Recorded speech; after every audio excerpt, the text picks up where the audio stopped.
Hello, this is National Chess Master R. Rats at chess.com, and I'm going to be providing live commentary to a very groundbreaking event, the America's Slow Live Chess Weekend Championship.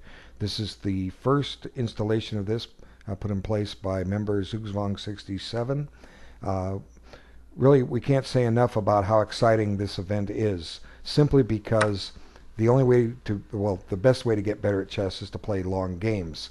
And there are a lot of groups at chess.com that promote slow chess. I'm going to put the links to these in the YouTube description. If you're not a member, one is the Slow Live Chess Association, another is the Dan Heisman Learning Center, and then a World Standard Time Control group, 365 days a year. The first groups arrange tournaments for you. You negotiate playing time with your opponent. The latter group, if you're free at a given time, you can find opponent from among our some 3,400 members. The Dan Heisman group has well over 5,000 members, and the Slow Live Chess Association 1,000 members. The Dan Heisman group is the seventh largest, I believe, or eighth largest group on chess.com, and the World Standard is about the 15th, and eventually the newer Slow Live Chess Association will be up there with the other ones, and will definitely be a top 20 and eventually a top 10 group, because there is a demand for this. I've written a blog series recently about getting these tournaments automated, where the human factor is eliminated, and chess.com can pull this off, and it will make them the internet leader for standard time control chess. And I've already got a blog explaining this. I'll link that too. You can read it and support. You can support by playing in these events, by belonging to these groups, and giving your comments. So I had a lesson I had to give. I'm a full-time professional chess instructor. I couldn't get here right away, but I'm going to go over the games from the start. I'll offer some commentary. Here we have the board one of the top group, Carante versus 246 Trinitro Tuluni. Hope I said that right. Let's take a look. Now, before we go too far, let's look at one thing here, the time that's elapsed. White is taking his time here. Black isn't quite. Now, how many moves were played? You can't see the moves off to the side because of my video capture software, but Black has played 14 moves, and 15 minutes have come off his clock, meaning he got, with the 90-30 time control, he's been given a 7 minutes increment. So he spent 22 minutes for 14 moves. That's a little too quick. 90-30, in effect, gives you almost 3 minutes a move, okay? And he's averaging about a minute and a half or less. You want to take your time and go through these. Now, if you know the book opening, if the opening's book and you can play it, that kind of voids what I've just said. I don't know the answer to that yet because I haven't gone through the game. This is kind of an interesting way to approach the French defense. White creates a hole on d4. Let's talk about some concepts to help your chess. What should Black aim for? One idea is treat it like an English opening, and I'm showing with the diagram. Maneuver the pieces to control d4, and then this knight can come into d4, and if you're fortunate, you can back it up with another knight. Now, it's not that simple. White has something to say about it, but we're talking some strategies, and I'm going to give you a lot of instructional strategies. By the way, if you're not familiar with me and what I do, I have the third largest group on chess.com, my free video lessons group. I offer quite a bit here. We play a lot of correspondence team matches because correspondence chess is a way to improve your chess play, because you get to look up the openings, look up the endings. This is all legal, and analyze the position during the middle game and get the right moves. You don't want to play it too quick. You want to take probably 20-30 minutes a move or longer and have a lot of fun. Don't take on too many games either. You don't want to be playing in seconds, a minute, or a couple of minutes a move, because you're not going to play your best chess and you're trying to get stronger. So anyway, let's continue on with this one. Someone sent me a Skype. I don't know who. I have it off screen. I'll peek at it in a little bit. But now White's taken control of that d4 square away from Black. In other words, Black will no longer have a pawn outpost on it, and Black's strategy that I was explaining is kind of null and void. But black has new strategies here, which I'll explain in a moment. This is something we call the Maroczy bind type position. Happens against the Sicilian defense, and that's what we're in. It sounds intimidating that there's a bind, but it's not something that black need fear. Black can equalize against this. There's a strategy. Whoops, went too far. Gotta be careful here. Hit the right buttons. Okay. The essential strategy in a nutshell of blacks is black wants to play for b5, and once that's accomplished, then you play for d5. That's the way, one method to play against the Maroczy bind. The other way is to sit here and play what we call a hedgehog defense. Black gets his pawns on squares like this. Now, obviously not directly. You're not going to hang a knight on c6, but black will continue just very quiet development, get himself castled, and white has trouble breaking the hedgehog. And if sometimes white can actually overextend his position and be left with weaknesses in a very bad game. But that's a long way off. Let's take a look at what could happen. Okay, now black could make a pin here. This pin is not a bad idea, and that's what he does. Okay, and I think this helps black, this exchange. Black can take, well, I think I like what black does. Black could take with the d-pawn, and he doesn't have to fear losing castling privileges because the king will in turn walk up to c7 where he's probably reasonably safe. There might be a nuisance check here. We'll look at it if we go that. But I like black's move. Part with the dark squared bishop and give white some double pawns. And now he does take. And one possible drawback with parting with the dark square bishop is if the king goes to c7, he's going to run into a little bit of trouble. So the king might be a little bit in danger here. That's what I can't really analyze this position out without destroying the game. I'm not exactly sure what I can do in a live game, but maybe I'll try some experimenting as I'm going. It's been a while since I've commented on a live game other than my own. I know when I'm giving my simuls, I give simuls in my group. You want to sign up and play me in a 90-30 game. More on that in my group. But here white is blocking, his bishop is blocked in by a couple of his pawns. So this isn't a very useful piece for white.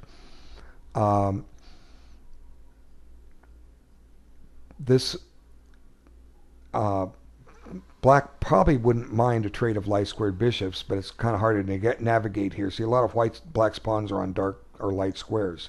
These are not targets for this bishop.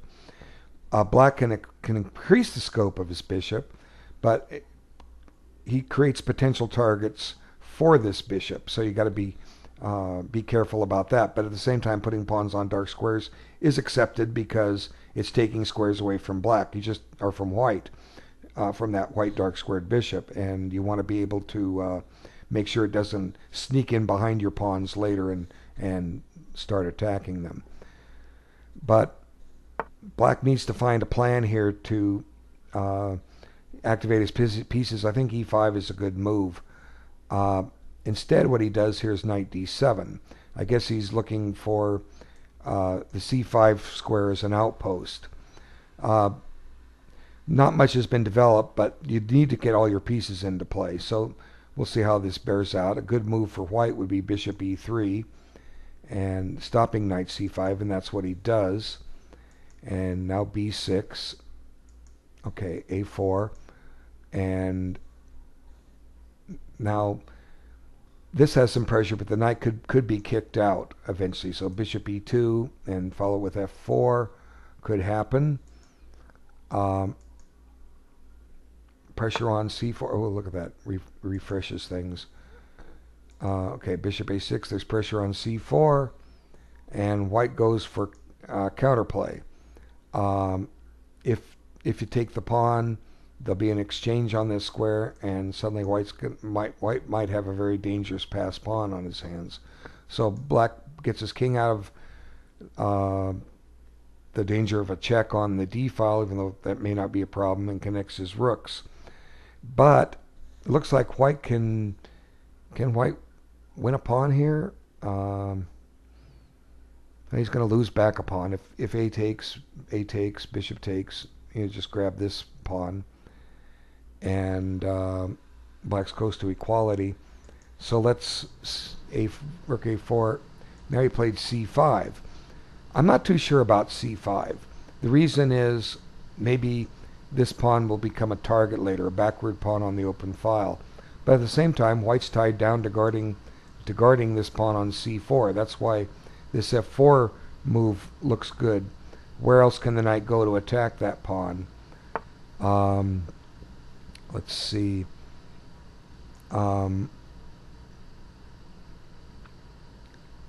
It would be great if black could get this pawn safely to g5 to anchor that knight in, but you can't play it directly. Besides, it's white's move.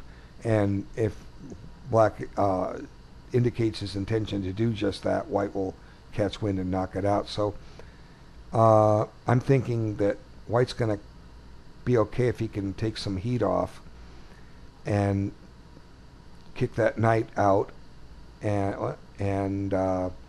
But white also needs to complete his development, and he needs to castle to get this rook into play. Okay, I'm going to move on to another game. We'll come back to this one, and we'll try to cover this one to start. Oh, wow, we're in an ending already. Look at the clock. Somebody offered to draw to somebody, but in this game, but we'll come back and look at that. Here, once again, we see the times, 29 moves. Black has had 17 minutes come off his clock, gained 14 minutes back on increment. He's basically moving 1 minute per move. White's left a lot of time on the table. Oh, by the way, I wasn't able to get every game that was played in this round onto this into this video because several of you didn't add me as a friend, so I don't know if you're playing or not, and it's too complex to try to find you otherwise. And just like you know that you have to add whoever you're playing as a friend to find them, I need you there for the same reason. So let's take a look at this game. I'm going to switch it so white's on the bottom of all these. I just prefer it. It's not a prejudice. Okay, got Caro-Kann and at c3, so we're kind of following the book so far. This Nimzovich variation, is that what they call it, or is that only when they take with this back with this pawn? Black accepts double pawns, has potential to attack on the g file, takes the e5 square away from white knight, which that knight ends up on the e5 a lot. It's a very interesting line that black can play for a win. I like it. It's a good line. Okay, now you do the pin, and I don't remember theory on this, but it looks theory's pretty easy. This check looks correct, taking advantage of the fact that white's put his bishop where it's a tall pawn. Let's see, but now he brings the tempo to come back, and this is a good move. Don't make exchanges that develop your opponent's pieces. Let him make exchanges that develop yours. So, for instance, if black takes on d2, that develops the white queen. But by putting the knight on a6, if he takes, suddenly the knight comes into play. So we're playing chess like war. Have one group of soldiers dies, another one takes its place. Okay. So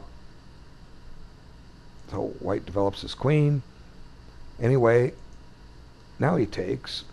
So white's in effect lost a tempo there. Is this knight misplaced? Possibly.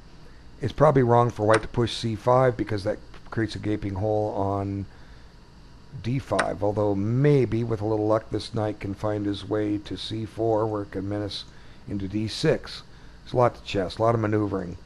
Okay, we have castling, and it looks risky for white to castle that side of the board. Black has a thematic c5 break coming at some point, but he plays the e5 break instead. Okay, now e4. So we're going to have some trades here. Well, not yet. Black's inviting white to trade on g4 to give him an H file to work on instead of a G file. White wants no part of it. Black advances his pawns. Essentially the game looks about even. Watch A2. And here comes a check, and there's a pin. If you take it, you drop the exchange, and that's what he does, or the quality as it's called in Europe. But white gets a pawn for it. That pawn on D3 is doomed eventually. And black does have a lot of weak pawns, giving black some counter, or giving white some counterplay. I'm liking white, though. You know, white is a pawn ahead. So this is a case of where white's moving quickly and getting away with it. And without time stamping, I can tell how long each side took on individual move. I couldn't tell at this stage anyway. Good. Bring your king up. Get your king activated. Let him trade. Pressure on F5. And let's see. White has 7 pawns. Black has 6. Okay, so white, I had the pawns backwards. White does have some compensation for the exchange.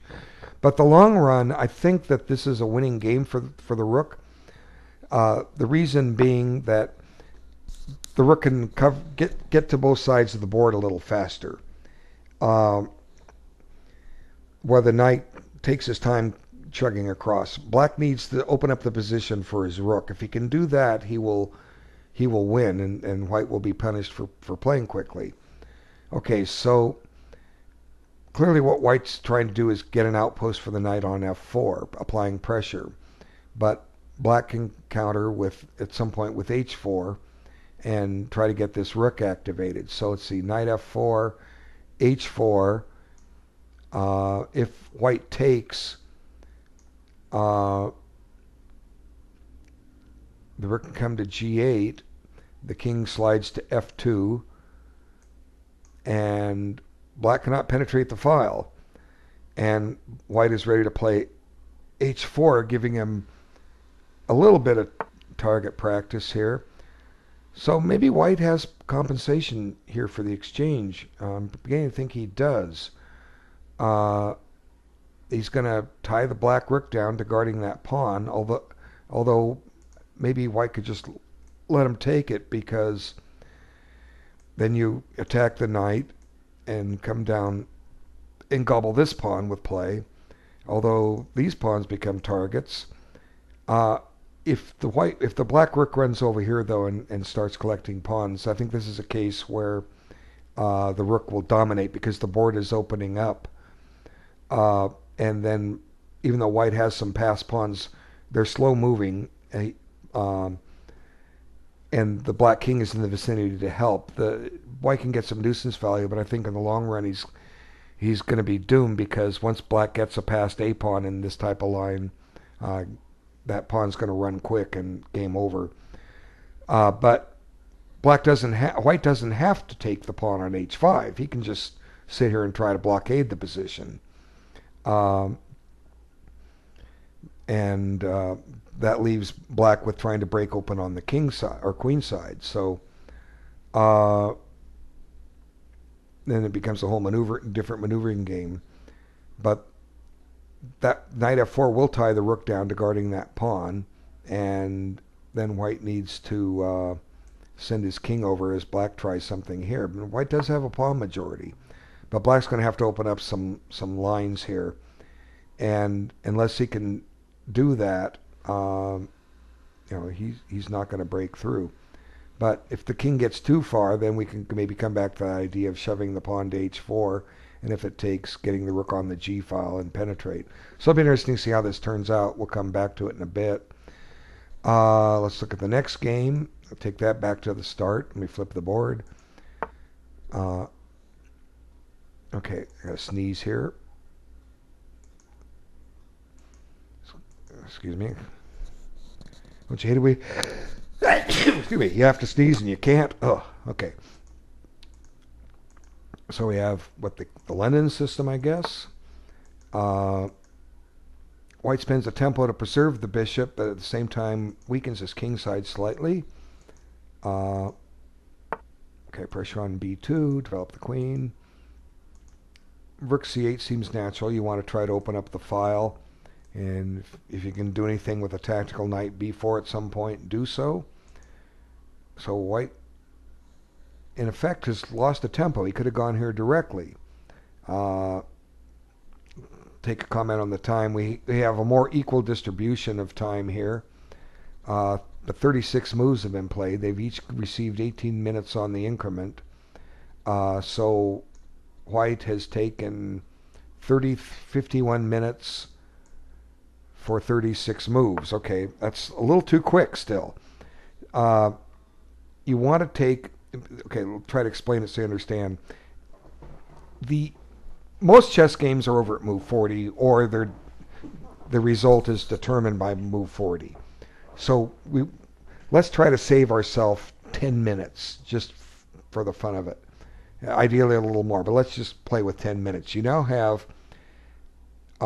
80 minutes to get 40 moves in. That gives you 2 minutes a move. But actually you get more than that because you're getting another 20 minutes on your increment. So you can get 100 moves, you got 2.5 minute average, okay? And what did I say Black was taking? A minute and a half? You know, he's giving up a minute on every move. And that extra minute can add up. You can find more continuations. And then you reach move 40 with 10 minutes on your clock. You've got time for a last minute complication if things get very technical. And you still have a 30-second increment to give you adequate time to finish a game.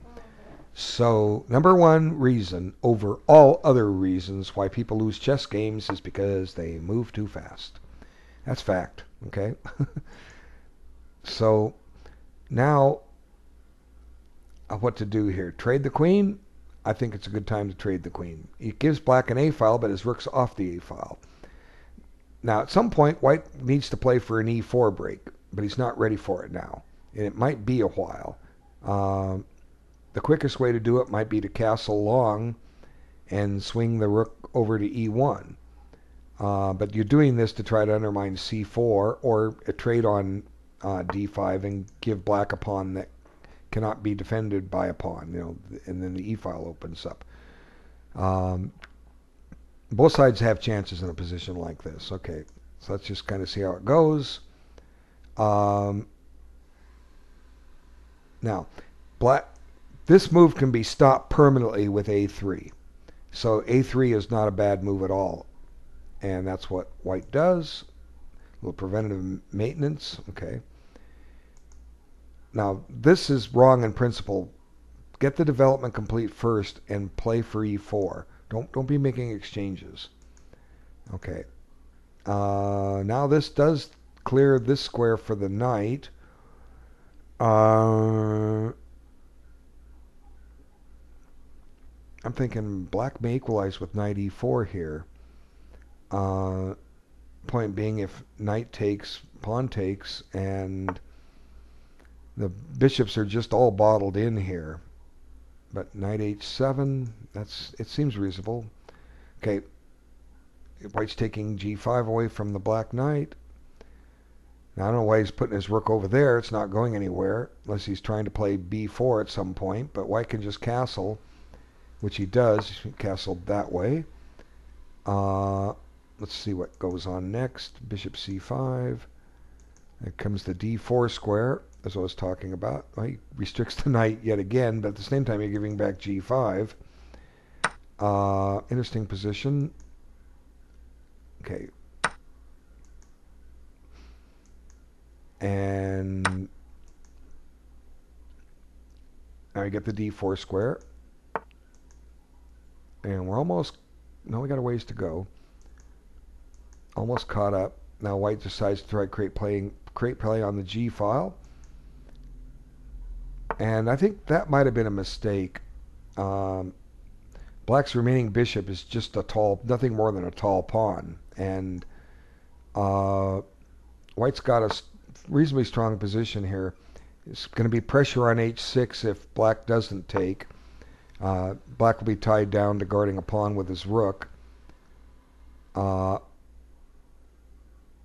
here he decides to give up a pawn to get the bishop some room, but it's giving up a free pawn. Now, I would think the way to do this is to, let's see, pawn. I'm looking at pawn takes. That just seems the natural move. Maybe he doesn't want this bishop. Oops, back went too far. Maybe it's because he moved.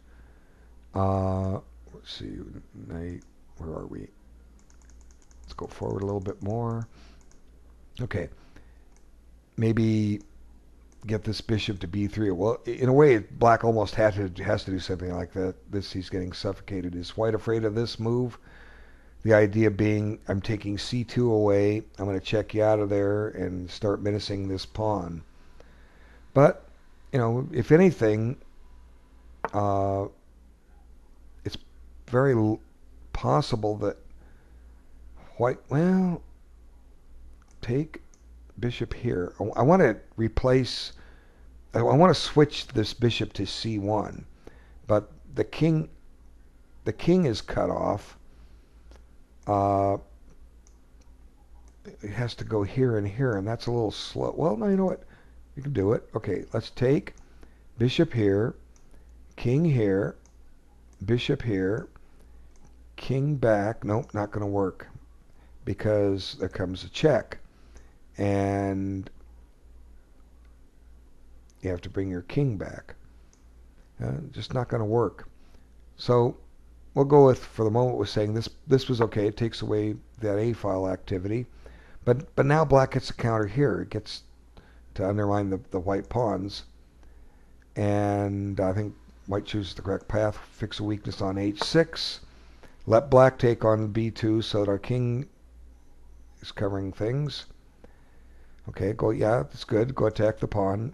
Now, as I say, the king is covering things. White looks a lot better here. So this has worked out for white. I always have a first impression of what I want to do. And it's only after I evaluate it that I'll change my mind. I think white made the correct choice, taking with the c-pawn. That was an interesting way to try to get that light-squared bishop into play. Was black planning it? Only he knows. If he wasn't planning it and he watches this video, well, he'll have a little more information to work with. Okay, so let's go on. Okay, that weakens c5 and a5, but those aren't squares that black's really going to occupy. Restricts the bishop, but it does tie the bishop on e2 down.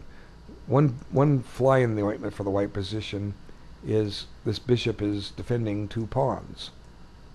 So it doesn't have a whole lot of scope. How can we get it active? Might not be active for a while. Maybe get a rook on g7. If there's a pin, get it to g6. Maybe. Okay, let's move forward a little bit. And okay, a little pressure on d4. So just bishop e3 is my first instinct. Oh, he went there. So his idea is if rook takes, I guess you play bishop e3. No, like what? Yeah, bishop e3, and you're gonna hurdle the rook and win the knight. Okay. No, he gave a check. What's wrong with bishop e3? I was considering the check. What's wrong with this? I mean, you say, well, he goes and pins. Well, just chase him out, and you're gonna win a piece. What am I missing? Bishop e3. I haven't analyzed out this check yet. It was the first thing I saw, but I also saw this trick. Oh, knight check. Bishop e3, knight check. Bishop takes. Rook takes. Yeah, this works for black. Okay, he did the right move. Okay, check. Let's see what his plan is. Now is it bishop c5? Well, we have knight c4 check again. See, there it is. So, looks like white has bungled a pawn. White has 4, black has 5. So the correct move was bishop e3 here.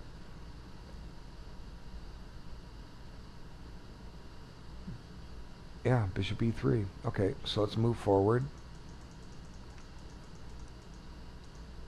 And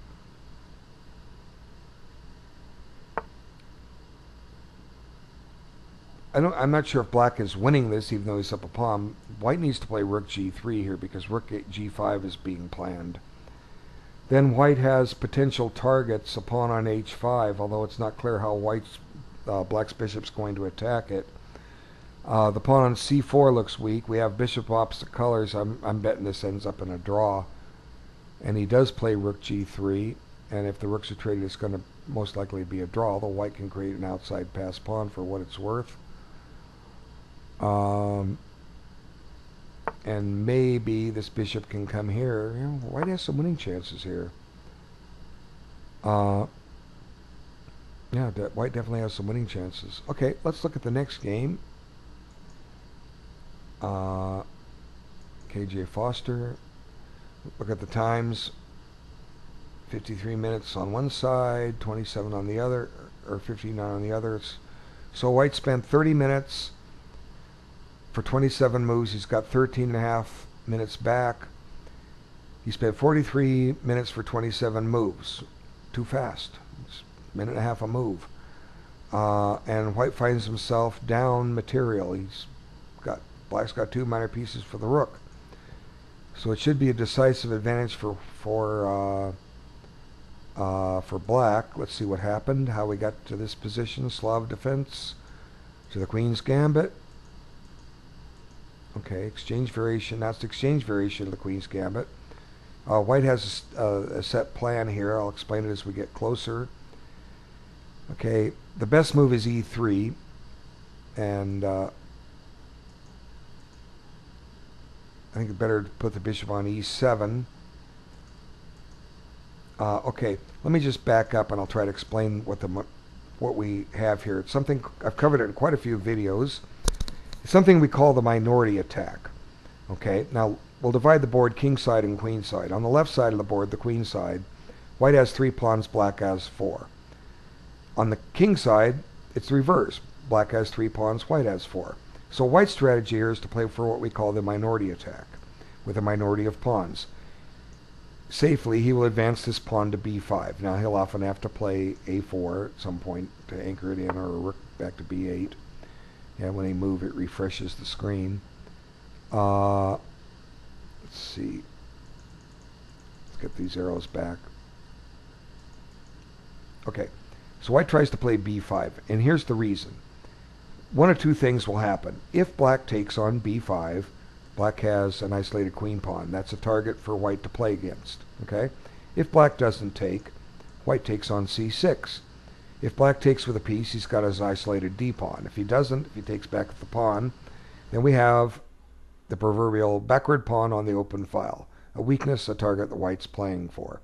Now you look at this and say, gee, Mr. Rats, this opening's no fun for black. If white gets something like that going, well, guess what? Black plays for it too. This pawn will go to e3, and black will play for f4. And the same principles in mind. He wants if white takes on f4, white has an isolated d pawn. If white doesn't take, black will take on e3, and black will have a backward pawn on the open file. About 30 years ago, I was playing player rated 1900 when I was 2200, and he's a decent player. He'd beaten me once before, and we got into this position with the queen's gambit declined, and all I did was I did what I explained here. I played to get the pawn to b5 and trade it off, all right, one way or the other. I didn't do anything out of the ordinary, anything fancy or special, other than do what I just said, what I just explained here. While this was going on, my opponent was not doing his minority attack. He came up with this idea to dance his pieces around on the king side, got too cute, and dropped a piece. Now, if I had been trying to respond to what he was, the imaginary threats he was creating, maybe he would have dropped the piece, and I would have had my minority attack. So, what that story suggests is if you don't follow the plan that you're supposed to, in other words, his minority attack, bad things can happen. Because I was building up my advantage on the queen side, and he wasn't doing anything to balance things out on the king side. And had he not dropped a piece, I would have had an initiative against the weakness I created on the queen side. And there you have it. The game would have gone in my favor. So learn and follow the strategies of what you do in these openings. But, you know, they're not bad moves, but they're not helping you. And spending time to chase the bishop isn't necessarily the best. And a lot of times I didn't say black will, one of the reasons the bishop goes on e7, at some point black will be playing knight e4. You know, after he castles, it's common in the Lasker defense, the queen's gambit declined, and the bishops will be exchanged on e7, and black gets a knight anchored in on e4. But when he does, guess what? He's ready to run his f-pawn up to f4 where it belongs. Okay, let's see what happening here.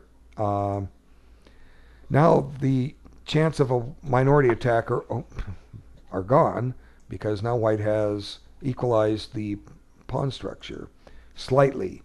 He now has a double pawn, so there's a new imbalance. Let's find out where we are. As long as one side doesn't move, I can analyze this out. See, now black has a nuisance pin to deal with. However, it can be dealt with, as we will see. Boy, these guys just want to play quick, don't they? Well, myth bullet chess. You're obviously used to playing bullet chess. It's a myth bullet chess will make you a strong player. It'll make you a strong bullet player. It'll make you move quicker. But it won't make you a stronger chess player. I mean, not criticizing your name. I'm glad you're playing a slow game, but slow down a bit. Okay, got to find where we were at. 95. Okay, hopefully they don't move so I can make some more comments. So black deals with counterattacking the queen. So white gobbles the queen, black gobbles the queen. White's pawn on e5 could be weak. Could be. Dang it, guys, you're moving too quick. You're going to be watching this game later, and I'm, you know. I thank you for adding me as a friend so you can get this advice. Slow down. Okay? There's an old song by Simon and Garfunkel, and who's the other group that did it? I want to say the Nitty Gritty Dirt Band. It's the 94th Street Bridge song or something. Slow down, you move too fast. Okay. Got to make the morning last. Kicking down the cobblestone. Looking for fun and feeling groovy. I'm sure you wanted to hear me sing. Okay. The saying in there, slow down, you move too fast. Got to make your chess game last. And I'm not going to write any more. Okay. Follow that advice and stop moving so fast. I can't cover your game. If you guys keep this up, I'm going to leave the game. How's that? Meh. I'm having fun. I will not leave. I will do the game to its completion, but I may have to wait and come back until it's over so that I can. Guys, I'd love to comment at the game, but I can't because you're playing too fast. I will come back when the game is over. I got to remind myself not to look at this game again. KJ Foster and Myth Bullet Chess, guys, you're playing too quick. Okay, I can't comment on your game. So I'll go back and look at this one. We covered this one already. I'm not sure where we left off. Maybe I should have taken notes. Looks like white's tucked his king off the side and got his rook activated, and he is putting pressure on b6, so black is defending it. Black seems solid, but here's one thing to consider, though. The white pieces are attacking. The black pieces are defending. Where would you rather have your pieces, to attack or defend? Well, sometimes it's okay to defend if your pieces can spring to life somewhere. White's never played f4 to kick that knight out. The knight came back on his own. So maybe there was a flaw with my suggestion. I don't know. Try to find out where I left off. c5. Let's see. Don't remember. a5. I remember that happening. Okay.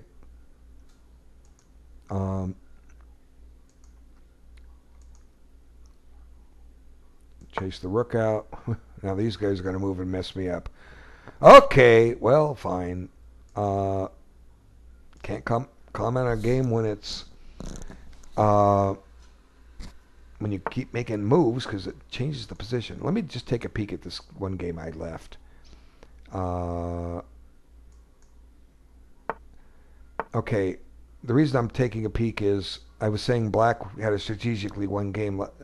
It looks like he still does, but you know, if Black doesn't win this, it's because Black is playing too quick. Okay, but I wanted to just touch base on that, and we'll remember that Black is White's still in the fight here a little bit, but you know, look at you guys. What's the rush? Okay, why are you playing in a slow tournament if you're going to move fast? Okay, back to this one. Let's try to catch up. Got to find out where we left off. Let's see. Then they'll probably make a move and mess me up. Let's see. I was talking about getting f4 in, but he never did. He played f3. Oh, it's because Black's counting on e4. And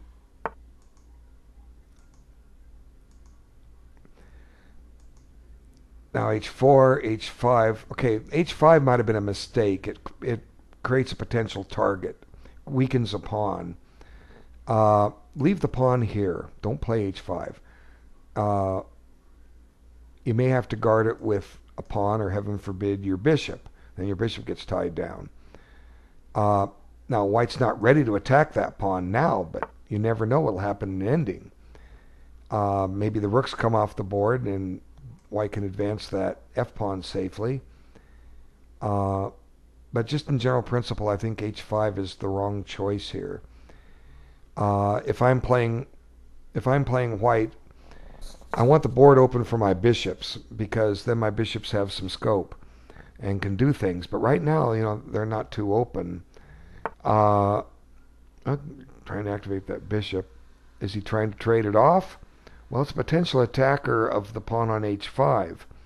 So White may miss a light squared bishop if you reach a minor piece ending and the rooks come off. White has the two bishops, should try to keep them both. It's close to an even game. It's the kind of game that's going to require some maneuvering where one side can assault a weakness or tie one down. They both have plenty of time on their clock. Even White, who's taking his time, does have plenty of time. 26 minutes. He's left. He's taken 63 minutes plus 11 minutes back on the increment. He's taken 74 minutes for 22 moves. So he's taking over 3 minutes a move. So White's using, you don't want to say too much time, because there's never too much time for chess. In real tournaments, it's common for players to get in time pressure where they have to make like 10 moves in 6 minutes. And White's not at that point now, but if he takes 2 minutes a move for his next 10 moves, he'll have 11 minutes left, because he'll get 5 minutes back on the clock, and it's close to the comparable to a time pressure game like in over the board chess where you have a secondary time control and more time added at move 40.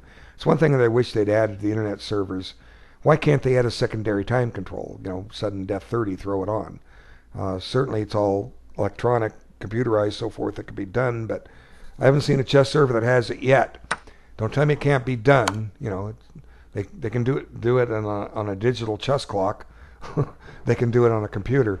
Okay, so let me do another run through of the games and get off this one for a minute. Wow, this one's changed.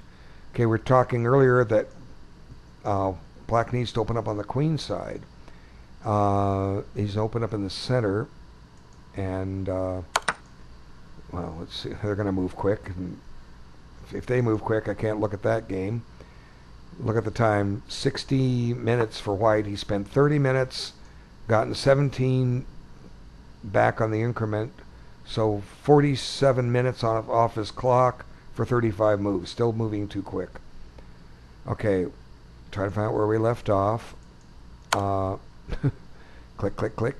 Okay, so, but you know, you could argue that I could just delay making these videos until after the game's over. But the reason I want to make them during the game is because it's during the game. And I'm giving you my thoughts as these games are unfolding in front of me. And I'm kind of zigzagging between games. And if you've watched my simul videos where I explain all my thoughts, um, oops, I just lost the screen for a second. There, it's back. Uh, those games alternate this plan, that plan. And if you're watching chess.com TV commentators on the matches they do, they go from match to match and update. And it's good to have a lot of games covered. Plus, the most important thing is I get the time stamping. If I go over the game later, it disappears. That's something chess.com promises to fix, but they haven't yet. They will. Give them time. But we're talking about this position that maybe white has compensation. Let's see how it's played out. Okay, now his rook's tied down to guarding the pawn. Now, that's a mistake. Okay. Well, unless white was black was planning to push it. You know, you just let him push and put the pawn on h3. And you're still tying the rook down. If the rook vacates, that pawn's getting up to h5. I think it's not wise to push the pawn here. So now g3 is weak. But then another question is, can black take advantage of it?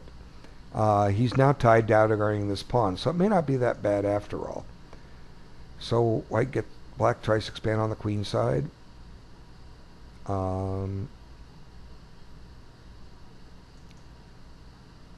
Moves the knight. Now I guess he's trying to get rid of pawns, but this could make the rook stronger. Oh, watch out on e4. That's loose. White's getting rid of pawns in a hurry here. I'm thinking white's holding on, and it's a shame because he's moving too fast. And I don't mean that personally, Chess MN16. I do this with anybody I find moving too fast. Okay. You need to get bit and lose a game because you move too quick to get it so that you slow down your next game, because your good games of chess 3 to 5 hours, and it's easy to get a 3-hour game or longer in 90-30 time control. 40 moves will mean if you make 40 moves and use all your time, 110 minutes will come off your clock. If both players do that, that's 220 minutes. That's just almost 4 hours right there, and you still have a 30-minute increment to play with. Okay, so the game will continue. So it's easy to get a 3-hour game in a 90-30 event, and that's what you want. Okay, so it looks to me like white might even be getting the better of it, but black shouldn't fear losing simply because there's a rook. Okay, so I think I'm only covering 4 games. Did this game end yet? And I didn't hear a click. Oh, wow. Game is about over. White's lost a rook. Does he have a trick? I don't know if he has a trick. I don't think he does. So let's see. Let's go back to this game. I know what I'm going to do is I'm going to not make one long video. I'm going to split them up just to keep attention. I want anybody that watches these videos is going to learn from what I have to say, and especially those that are playing. You get a bonus. You get live commentary by a qualified chess master. Then can probably give you a good idea what's going on, even though I'll miss one movers, and maybe I won't suggest the moves you thought of, or understand your plan that you had in mind, whether your plan was better than mine or not. But you'll have feedback for your games. And all you have to do to get me to cover your games is play in these events and add me as a friend. Because if you don't add me as a friend, you got to hope your opponent add me as a friend. And there were several games that I'm not looking at. That means they didn't add me. That's what it means. Or they weren't here playing. And get more of you. We'll get more games covered. Okay, so And of course, okay, the light squared bishops have come off. That has to help. Who's that help? I think that helps black because white's tied down and guarding that pawn on c4. And even though the pawns are on dark squares, I was talking about this earlier, unless white can get the bishop behind it, the white bishop is restricted. So I'm thinking black's looking just a wee bit better here. And this happened when he dropped his bishop back to d1. Let's cover those moves. See, that's what he did. He traded it off. And now this knight's on a great square. He's pressuring c4. If you kick it, it gets a new square, and black may just trade off the bishop pair and play to activate on the d file. Neither side is winning, but black has a more solid pawn structure here, and even though his pawns are on the color of white's bishops, black's a little more active here, and white's slightly tied down. Okay, let's peek at this game. There's probably been some updates.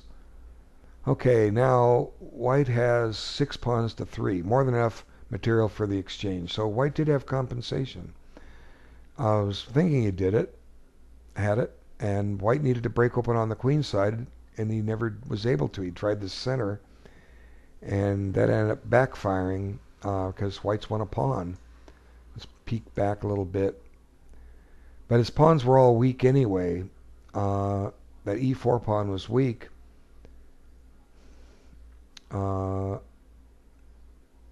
see. I'm going to move and mess me up. Okay. Let's see. Rook h8. Let's see. h4, a. Okay, let's hold on a5.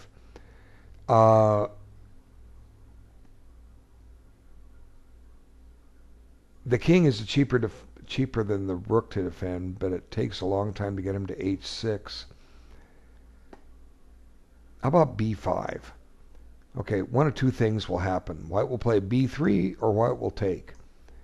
And if white plays b3, we have pawn takes, and then you... that's it, keep moving. Mess me up. I was talking about some of this earlier. Let's see. b5, if b3, pawn takes, and you bring the rook over, you win this pawn on a3 and start your pass pawn running, and obviously they're stopping me from doing it by analyzing this game, by playing quick. Slow down, guys. You have a 30-second increment. You have plenty of time on your clock. Your flag's not going to fall. Big secret. Okay, let's see, where was I? I don't know if it's enough, though. Was trying, that with white keeping that h pawn under assault, white's own h pawn can become dangerous. That's why I was saying get the king into the center to oppose the white pawn. So I don't think a5 was the right move. Black shouldn't lose, but black could lose now. And it's a shame because he's taking his time. So, and again, nothing against white here. I'm saying this. It's just that you play slow chess to play slowly and calculate more and see more. You go to the movies, what does it last, 2 hours? And you're done. A good game of chess sometimes doesn't get interesting until after 2 hours. It's because they're long games. Okay, so let's peek at this game for a second. I still have my arrows I drew on here. I was calling this game very likely a draw, but white had winning chances because he had passed pawns, so we'll say that holds true. Now it's happened down here. Is this game still going? I believe it's over and I can go through it. Yeah, okay, now let's back this up. You know what I'm going to do? I'm going to stop this video and not finish this game on this one. That way you get to watch two. That's your punishment for moving too fast. So you'll learn more about chess because you'll watch two of my videos. Let's back up. Okay. Yeah, that's a nice knight, although it's not sure what it's attacking there. It's just camping out in the white position saying, show me what you're going to do, pal. Okay, so what I'm going to do is I'm going to actually stop this video and start another one up here because I do run long videos, but of 2 and 3 hours in length. But a 1 hour videos, the students I give lessons to, they go an hour. I give them a 1 hour lesson. I give them a video back of a 1 hour lesson. They watch it. They love what they hear. You'll love what you hear, I hope, when you hear this video. You'll want to stay for all of them. And 1